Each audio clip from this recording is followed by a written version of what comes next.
ಅವತ್ತು 15/3/2025 ಸಂಜೆ ಸರಿಸುಮಾರು 5:15ಕ್ಕೆ ಬಣ್ಣದ ರಂಗಿನ ಕುಳಿ ಕಾಮಣ್ಣನ ಮಕ್ಕಳು ಏನೇನೆಲ್ಲ ಸುಟ್ರು ಅನ್ನೋ ಹಾಗೆ ಎಲ್ಲೆಡೆ ರಂಗಿನ ಹಬ್ಬ ಜೋರಾಗಿ ನಡೀತಾ ಇತ್ತು.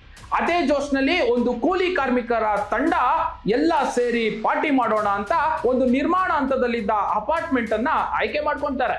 ಆದ್ರೆ ಆ ಪಾರ್ಟಿ ಕ್ಷಣ ಮಾತ್ರದಲ್ಲೇ ಮಾತ್ರ ಕೆಂಪು ಬಣ್ಣದಿಂದ ಮಿಂದೇಳ್ತಾರೆ.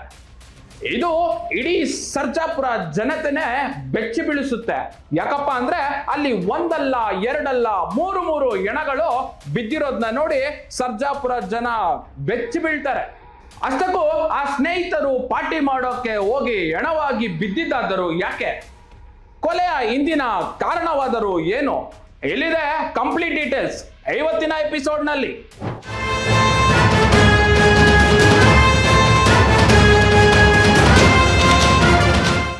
ಅಂದು ಹೋಳಿ ಹಬ್ಬವನ್ನ ಆಡಿ ಎಲ್ಲರೂ ರಂಗುರಂಗಿನ ಬಣ್ಣದಲ್ಲಿ ಮಿಂದು ಎದ್ದಿದ್ರು. ಅದೇ ಜೋಶ್ನಲ್ಲಿದ್ದ ಒಂದು ಕೂಲಿ ಕಾರ್ಮಿಕರ ಟೀಮ್ ರಾತ್ರಿ ವೇಳೆ ಎಲ್ಲರೂ ಸೇರಿ ಪಾರ್ಟಿ ಮಾಡ್ತಾ ಇದ್ರು. ಆದ್ರೆ ಆ ಪಾರ್ಟಿ ಕೊನೆಯಲ್ಲಿ ಬರೀ ಕೆಂಪು ಬಣ್ಣದಲ್ಲಿ ಮಿಂದೆತ್ತಿತ್ತು. ಹೌದು, ಇಡೀ ಸರ್ಜಾಪುರ ಅವತ್ತು ಬೆಚ್ಚಿ ಬಿದ್ದಿತು. 3 ಹೆಣಗಳು ಅಲ್ಲಿ ಬಿದ್ದಿದ್ದನ್ನ ಕಂಡಂತಹ ಸ್ಥಳೀಯರು ನಿಬ್ಬೆರಗಾಗಿ ಪೊಲೀಸರಿಗೆ ಮಾಹಿತಿಯನ್ನ ಕೊಟ್ರು. ಟ್ರಿಬಲ್ ಮರ್ಡರ್ ನೋಡಿದ ಪೊಲೀಸರು ಒಮ್ಮೆಲೆ ಫುಲ್ ಶಾಕ್ ಆಗಿದ್ರು.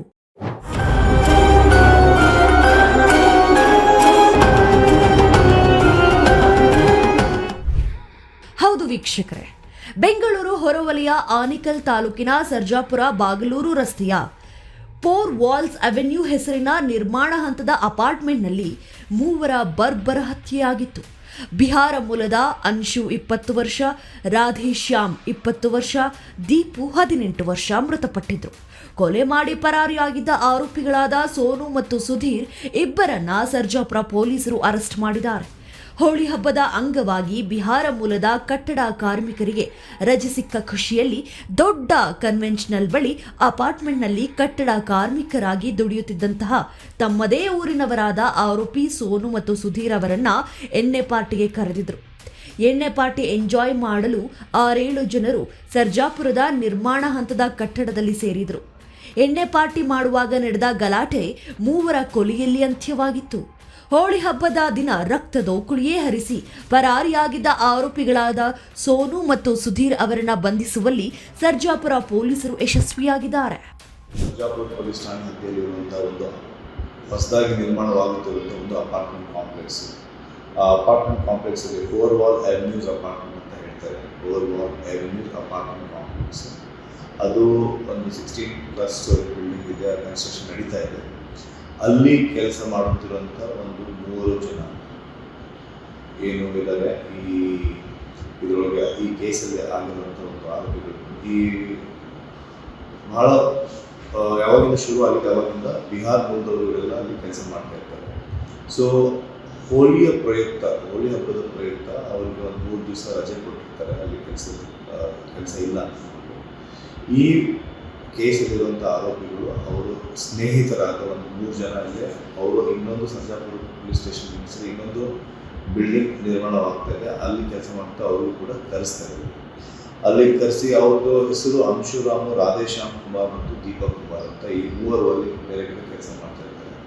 ಹೋಳಿಯ ಪ್ರಯುಕ್ತ ಇವ್ರದ್ದೊಂದು ಪಾರ್ಟಿ ಅಂತ ಹೇಳ್ಕೊಂಡ್ಬಿಟ್ಟು ಡ್ರಿಂಕ್ಸ್ಗೋಸ್ಕರ ಇಲ್ಲೇ ಡ್ರಿಂಕ್ಸು ಮತ್ತು ಊಟ ಅಂತ ಹೇಳ್ಕೊಂಡ್ಬಿಟ್ಟು ಪ್ಲ್ಯಾನ್ ಮಾಡಿ ಅಂಡರ್ ಕನ್ಸ್ಟ್ರಕ್ಷನ್ ಬಿಲ್ಡಿಂಗಲ್ಲಿ ಅವರು ಶುರು ಮಾಡ್ತಾರೆ. ಅವರು ಪಾರ್ಟಿ ಮಾಡಬೇಕಾದಾಗ ಇವ್ರು ಯಾರು ಅಕ್ಯೂಸ್ಡ್ ಇದ್ದಾರೆ, ಇಬ್ಬರು ಅಕ್ಯೂಸ್ಡು ಈ ಅಂಶು ಕುಮಾರ್ ಅವ್ರ ಜೊತೆಗೆ ಡಿಸೀಸ್ಡ್ ಇವ್ರ ಜೊತೆಗೆ ಒಂದು ಜಗಳ ಶುರು ಆಗುತ್ತೆ. ಏನು ವಿಷಯ ಏನು ಅಂತಂದರೆ ಇವರ ತಂಗಿ ಒಬ್ಬರು ಇರ್ತಾರೆ.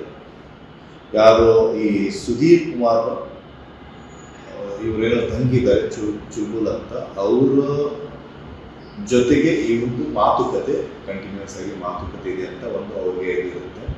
ಅಂದರೆ ಓವರ್ ದ ಫೋನ್ ಒಂದು ರಿಲೇಷನ್ಶಿಪ್ ಇದೆ ಅಂತ ಅವರು ಹೇಳಿರ್ತಾರೆ. ಸೊ ಇದಕ್ಕಿಂತ ಮುಂಚೆನೇ ಕೂಡ ಇವರಿಬ್ಬರಿಗೂ ಗೊತ್ತಿರುತ್ತೆ, ಸುಧೀರ್ ಮತ್ತು ಸೋನು ಇವರಿಬ್ಬರಿಗೂ ಗೊತ್ತಿರುತ್ತೆ ಈ ರೀತಿ ಮಾತಾಡ್ತಾ ಇದ್ದಾರೆ. ಅದಕ್ಕೆ 1 ಸಲ 2 ಸಲ ಅವ್ರಿಗೆ ವಾನ್ ಕೂಡ ಮಾಡಿರ್ತಾರೆ. ಹೆಣ್ಣು ಡೇಂಜರ್ ಅಪ್ಪೋ ಡೇಂಜರು.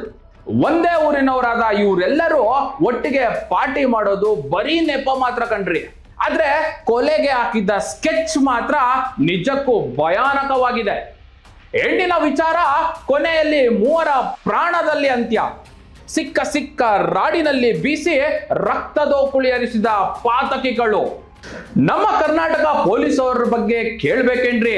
ಕೊಲೆಗಾರರು ಯಾವ ಬಿಲ್ಲೆಲ್ಲಿ ಅಡಗಿದ್ದರೋ ಹುಡುಕಿ ಎಳೆ ತರುವ ತಾಕತ್ತು ನಮ್ಮ ಕರ್ನಾಟಕ ಪೊಲೀಸ್ಗಿದೆ.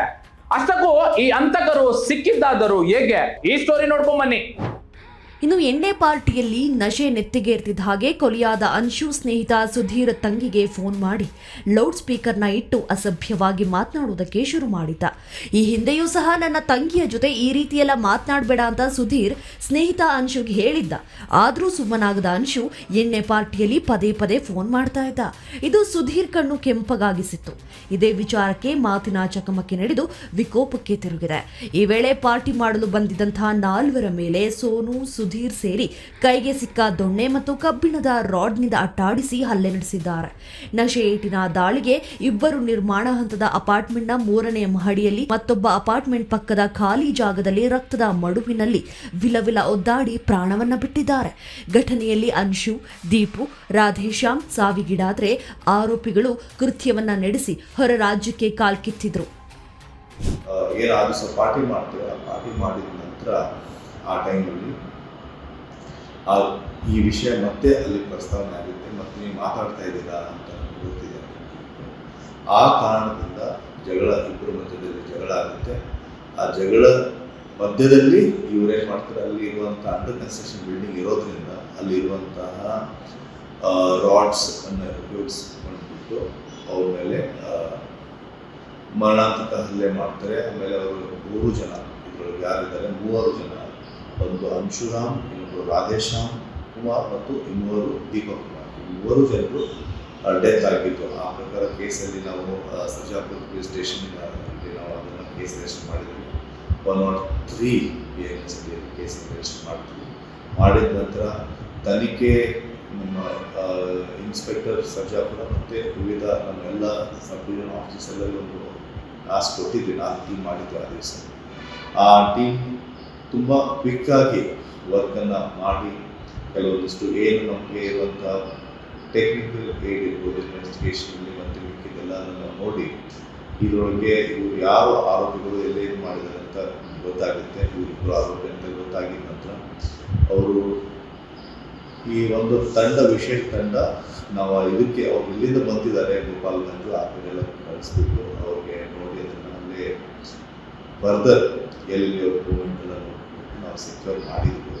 ಸೆಕ್ಯೂರ್ ಮಾಡಿಬಿಟ್ಟು ಅವರು ತಪ್ಪನ್ನು ಒಪ್ಕೊಂಡಿದ್ದು ಈ ರೀತಿ ಆಗಿದೆ, ಕೃತ್ಯ ಎಸಗಿದ್ದು ಕಾರಣ ಇದೇನೆ. ಈ ತಂಗಿಯ ವಿಚಾರ ಜುಲ್ಬುಲ್ ಅಂತೇನೋ ಬರ್ತಾರೆ, ಅವ್ರದ್ದು ತಂಗಿಯ ವಿಚಾರದಲ್ಲಿ ಇವರು ಪ್ರಶ್ನೆ ಟೆಲಿಫೋನ್ ಮುಖಾಂತರ ರಿಲೇಷನ್ಶಿಪ್ ಕಂಟಿನ್ಯೂ ಮಾಡ್ತಾರೆ ಅನ್ಶು ಕುಮಾರ್ ಅಂತ.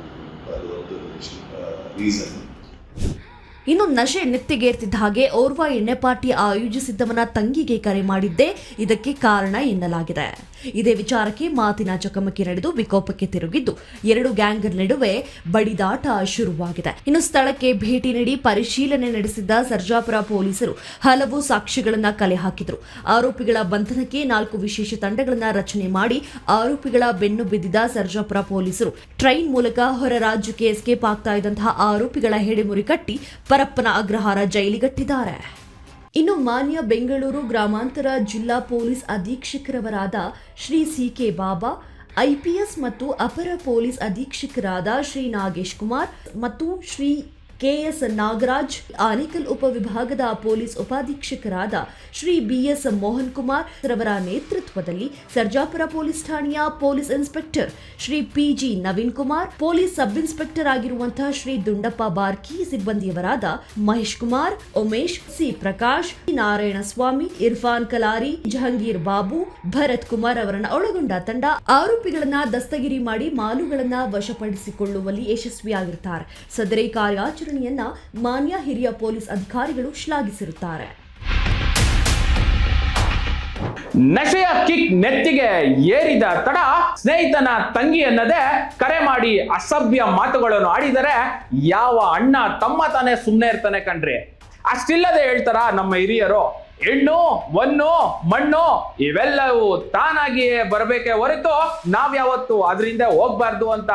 ಹೆಣ್ಣು ಮಣ್ಣಿಗಾಗಿ ಮಹಾಭಾರತ ರಾಮಾಯಣವೇ ನಡೆದಿರೋ ಪುರಾವೆಗಳು ನಮ್ಮ ಮುಂದೆ ಇದೆ. ಇನ್ನು ಅದ್ರ ಮುಂದೆ ನಾವ್ ಯಾವ ಲೆಕ್ಕ ಅನ್ನೋ ಹಾಗೆ ರಜೆ ಸಿಕ್ಕ ಖುಷಿಯಲ್ಲಿ ಪಾರ್ಟಿ ಮಾಡೋದನ್ನ ಬಿಟ್ಟು ಮಸಣಾದಿ ಸೇರಿರುವುದು ವಿಪರ್ಯಾಸ ಕಣ್ರಿ.